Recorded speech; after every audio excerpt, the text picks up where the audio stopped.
So in Kitab al-Millah, so again, to keep things in perspective, we are talking about the relationship between the transcendent and the eminent, between the rational and the particular, and the materially particular, or the subjective, as Professor Fadel put it. It's a very interesting book. And Millah, of course, refers to the book of religion. Religion. I mean, you can translate Millah as religion. I mean, this is how Charles Butterworth translates it.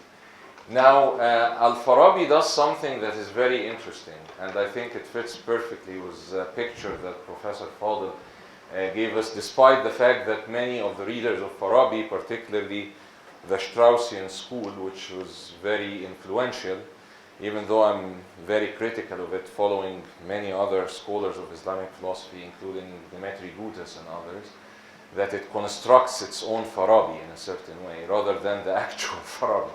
So what does Al-Farabi do? He gives a very interesting picture, which I think contrasts brilliantly with the political philosophy of Plato. So let me first tell you what he does very quickly, and I'll try to time myself, again at the expense of being reductivist, but I don't want to torture you. Al-Farabi starts by talking about Ash-Shari' al-Awwal, the first legislator, which you can think of as a prophet. Okay? And then he says that a prophet usually gives a general frame. You may think about it as the ethical and normative system of a particular society. Some maxims, some practical maxims, some rules of conduct and actions, and so on and so forth. And then after that first ruler or legislator passes away, there comes other generations that tries to, and there he assumes that those generations are going to try to seek what was above the principles that are above the practical specific rules that were set by, just like Professor Fadel was talking to us about the ontology of the hukm. So what are they going to do? They're going to go to philosophy. Okay? And then there will be other things, other sciences mediating the philosophical level. So Al-Farabi gives us a very interesting picture. Let's look at it. I'll draw it. It's a little bit complex, but bear with me. So first of all, we have philosophy up there. This is the queen of all things. And by philosophy, he thinks of pure, rational, universal propositions, okay, which are divided into two aspects. The first one is theoretical. We should not concern ourselves with it that much, because that concerns scientific issues and practical issues, okay? Everyone following so far? It's going to get far messier than this. And then he goes down here and he says part of philosophy, think of it as an appendix, is what he calls the political science that is associated with philosophy. Okay? And that also has a theoretical and practical aspect of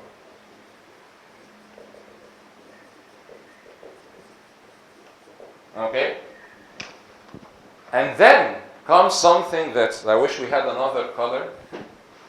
That is not part of philosophy. That's a completely new stage now. Okay? And that is religion, millah. Of course, he doesn't give much of specifications here, but if you go to his other books, like for instance, Ihsa' al-Ulum, he gives a beautiful taxonomy of the religious sciences, al-Kalam, and all of these things. And these also have theoretical and practical.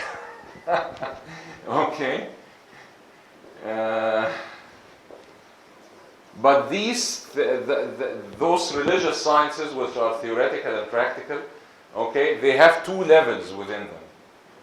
Each one of them is. The first one gives the principles, which is theology, and the second one gives the application, which is law. And we saw some of that in Professor Fadil's discussion, when he talks about Kalam and the principles, how the principles that comes from Kalam And this is a beautiful branch in the study of usul, which is a relationship between usul al-fiqh and usul al-din, which I don't think, and I would like to know your perspective, is properly populated. There have been some texts on that, and as much as there have been texts on takhrij al-furu' ala al-usul in fiqh, but there isn't enough on the relationship between usul al-din or ilm al-kalam as a system of metaphysics that grounds usul al-fiqh and that. As a matter of fact, now, anyways, thanks to certain countries and certain, but for instance, I know many professors at Al-Azhar with whom I studied some fiqh, and they told me that under the certain Wahhabi tradition influences coming from the Wahhabi school, there is a push against that, of denying that fiqh has anything to do with the metaphysics of kalam, of course. And you can think why, because they want just the rules without any intellectual. So anyways, so we have the theoretical and, the theological and the legal. Is this complicated enough so far? Okay. And then after all of that, we get al-ilm al-madani, which is another level of political science that is practiced by the ruler himself, that he uses along with all of those levels or degrees of distilling the judgment in order to do siyasa, in order to rule the society. Okay? And it also has a theoretical and a practical. Okay? So, religion, and he thinks of those two domains, al-ilm al-madani, because he has two levels of al-ilm al-madani. Al-ilm al-madani, which is part of philosophy, and al-ilm, and just al-ilm al-madani, and its relationship to religion. And then you have here what you may call historical reality or particular reality. Okay, so this is the context in history or society in which that we are living in. So you have this one, and philosophy, which is concerned with universals that are immutable and never change because they are based on pure rational and logical inquiry. And all of these are levels of mediation in between. Okay? So why did Al-Farabi think of that? And what is really different between that way of thinking and the book that inspired many of his works and discussions in political philosophy, which is Plato's Republic? Okay? Well, in the description of the philosopher that we get in books 6 and 7, of course, Plato discusses the philosopher in book 5 as well. And he says, just like Al-Farabi, that the philosopher is concerned with the rational ideas, he's concerned with the domain of sameness. You might have heard me talking about this last time in my discussion of Juwayni. And he's only concerned with the domain of reason, okay? And this is why the philosopher is the man, as probably some of you have heard, who should be the king, okay? Or the woman. I mean, we should have more philosopher women, okay? Okay? So she or he, let's make it a she. She should be the ruler, okay? The philosopher, okay? And the difference between the philosopher and the other commoners, or the bronze level, okay, in society, as Plato describes, is that those are only concerned with the domain of difference. By the domain of difference, Plato means that common people, craftsmen, people who have jobs, who live in ordinary people, are usually so caught up in their day-to-day lives. They do not concern themselves with the universal truths, and it's only the universal truths that can lead the society to goodness. Because if I judge things based on my interests, and my interests are only relative to me, they are subjective, okay, and you judge things based on your interests, there will be no conception of the public good or public interest, okay? But then he said, how can we protect that philosopher? And this is where Plato starts stumbling into horrible problems. And he himself is aware of it. He said, first of all, we should isolate the philosopher. Keep him away from society so that he doesn't get contaminated by their sick and short-sighted views. Okay? And that philosopher as well, and he wouldn't be contaminated by the sophistry of the society. And he even gives a beautiful image in Book 6 of the Republic about him being a captain looking up in the skies all the time because he's trying to navigate the ship. Okay? And because he's always looking up the sky, he cannot look at his crew, and the crew can have a mutiny against him, or they think of him as an idiot who's always looking up. But they do not, of course, know that without him looking up and gazing at the stars, he will not be able to navigate and get them to safety and the shore. Okay? So he realizes immediately, okay, that the philosopher will be in a state of abstraction, okay, and he cannot communicate those irrational universals to the people, okay, and he continues that with his famous cave allegory, okay, in Book 7 of the Republic, at the beginning of Book 7, where he likens a philosopher to. Is anyone here familiar with the cave allegory? Okay. Raise your hands. Okay, nice. Okay. If you are not, just go to YouTube after our talk. There are many nice cartoons of it and stuff. It's very nice. Okay. So he envisions that the people in any society are caught up, just like you. Like, imagine this. Actually, this fits perfectly, this room, like Plato's cave. Okay. I just wish we had a staircase upwards. So he imagined people like you sitting in this room. This is the human condition.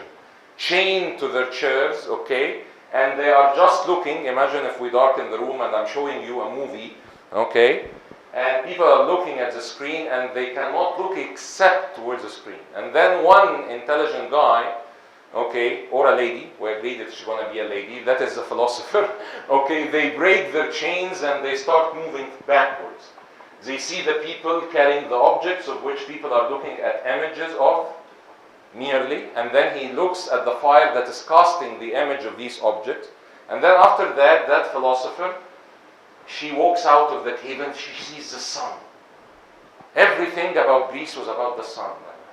The Greeks loved the sun, okay? So, and the sun is the image of the truth, okay, of knowing the truth. And of course he means by that the light of reason and the light of rationality. The question that then comes up, which is a more problematic question, all of that sounds nice and cute, but then the question is that how can the philosopher go back? And again, Plato has a brilliant literary image of the sun blinding. When you see the sun blinds you, so when you go back in the dark room, you are going to stumble and look like an idiot again, just like the ship captain. Okay? And people would think of you as an idiot. Okay? In other words, people will never be able to communicate with the universal truths that the philosopher has. And this is why, in a very interesting line in Ara Ahlul Madinat al-Fadila, okay, which is his more systematic commentary on the Republic, or reconstruction of the Republic, he says that the Prophet is privileged over the philosopher, okay, even though he thinks that the philosopher is dealing with the higher truths, okay, so he still privileges the philosopher in pure terms, but he thinks that the philosopher, the Prophet has a very important function that the philosopher cannot do, which is to be able to mediate that philosophical domain here, okay, to here, the historical. And this is where religion comes. Okay? And this is precisely the part that was lacking in Platonic philosophy. Okay? Now, as a wrap-up, okay, this is how you do the mediation. So in other words, if you want me to get at the gist of what I'm trying to say, okay, religion for Al-Farabi is really the domain of the aesthetic. It is the domain, religion is not going to give you the ultimate universals, because most of these ultimate universals you can come up with through your reason. Okay?